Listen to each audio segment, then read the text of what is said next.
that said when they traded for Andrew Wiggins, that's the death knell on Steph Curry's championship window. And, I've been cowed by that to a degree. I was as wrong about that as I've been about anything in my career. Not only was it not the end, but he was a critical piece to them winning a championship. So I'm going to be very cautious before I say the dynasty's over. Teams have down years. You run into the greatest player ever, plus Anthony Davis playing the best he's ever played. Things happen. Drop the banner, though. The dynasty's over. Oh, our first basketball banner. And it's for the end of a run. Thank God this is over with. And Draymond, you can talk about this on your wonderful podcast. And credit to Draymond for dropping Eps even after losses. I've been listening. I've been tapped in, as you would ask.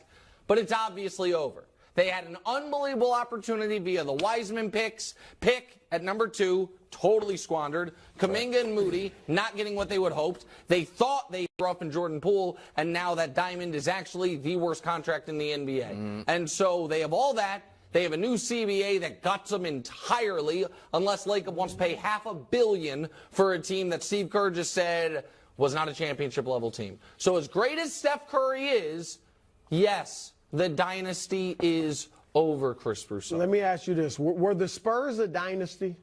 I really want your opinion. Tim Duncan.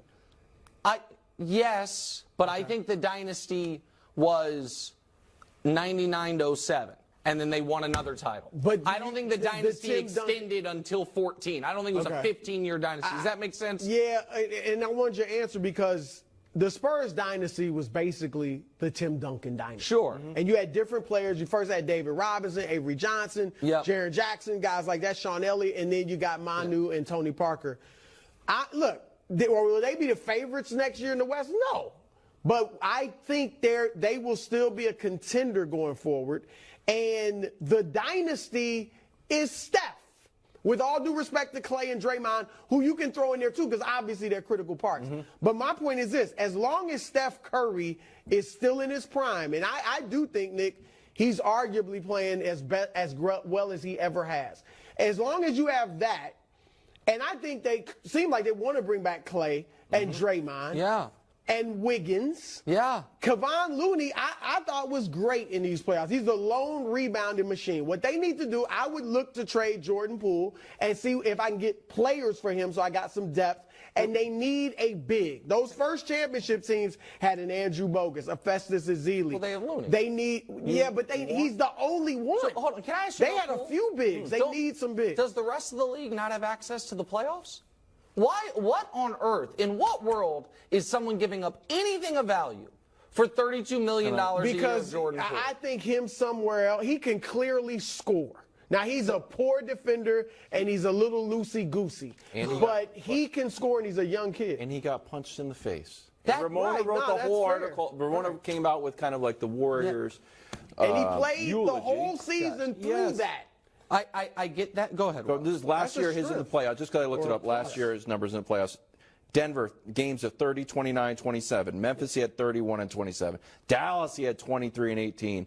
Celtics, he had double digits almost every game. And then the final game here, he had 7. He had 11. But he also had honestly, listen, so it's weird when we talk defense because you can be a great player and not be a great defender. And you can be a useful playoff player and nearly a zero offensively. P.J. Tucker's an example. Guy can do one thing offensively, hit a corner three, but he gets all his value on defense. The one thing you can't be and be a playoff player is a zero defensively. There's no way around it. And you saw the moment he checked into these games, he was a foul machine and LeBron hunted him down, which made him unplayable. Now granted, Russell Westbrook's way better than him. But Russell Westbrook later in his career has been traded several times with that contract. Like, no contract's untradeable. I didn't say it's untradeable, but I don't think he's got something. His offense is big. I think he averaged 26 points a game when Steph's not there. I think that if we are ranking worst contracts in the league, he is in the top 3 without a doubt.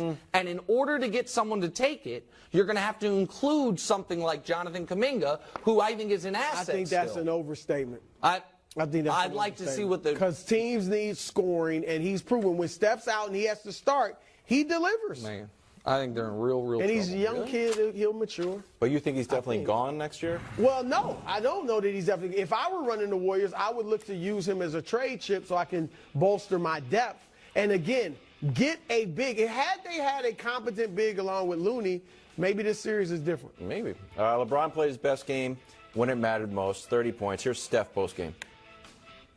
Understanding who LeBron is and who he's been his entire career and the accolades and the championships he's won and the records that he has, like, he's an amazing basketball player. And he brings the best out of you, and you know you have to be your best if you're going to try to beat him. And I think he feels vice versa. Here's the statistical tale of the tape. Very close. Yeah, I felt like we were molding this question a little too pro LeBron. Well, what's the question, Wiles? Question: what surprise LeBron outplayed Steph? I didn't necessarily agree with the question. I don't think he outplayed Steph. I don't really So, how? Steph averaged more points, more assists, and had very little help compared to but what you LeBron thought the had. Warriors were the better team. I was wrong. But there is no one close on Steph's team to what Anthony Davis has been this series, or was that series. The reason I believe he did outplay him, and I don't think anyone should be surprised by it, is because every time they've ever met in the playoffs, LeBron's outplayed him. Every single time LeBron has outplayed him. It's not. He should. He's the historically better player. This one was the arguable. This one to me was close, which speaks to the insanity of what we're seeing and have seen from LeBron. We don't have to, you know what, can we just show the full 2023 tale of the tape, not the one we just showed with Wilds? We can skip 15 through 18 because everyone agrees LeBron outplayed him in those series. This one right there is the numbers. So again, Steph's got him by 2 points and assists. LeBron's got him by rebounds, and LeBron was more efficient, and their three-point shooting was 34-33 in Steph's favor. Also, LeBron was a very good defender in this series, and Steph was a negative defensively. But what it brings me to is this. If LeBron, if after the Heat, if he was like, you know what, I'm done. I'm retiring. 2 titles, 4 MVPs, 2 finals MVPs. He's one of the 15 greatest players ever. LeBron? LeBron. If after the Heat he retires. Oh, you mean when he played with the Heat? Yes, that's what I'm saying. You meant the Heat finals. No. I'm talking about because Steph's run, all his all NBAs, all his MVPs, all his championships started after that. So Steph has had from 15 to 23 a run that a lot of people believe makes him a top 10 player, without a doubt makes him a top 12 player. LeBron, before that even started, had a run that made him a top 12 all-time player. Mm-hmm. And now their run is ending, and LeBron is at worst eye level with Curry. It's not necessarily ending. Okay. I mean, the Lakers didn't make the playoffs a few days. I mean, you could have said that was ending. I believe, and we'll see we'll see if the Warriors' run is ending. It certainly is over for this year.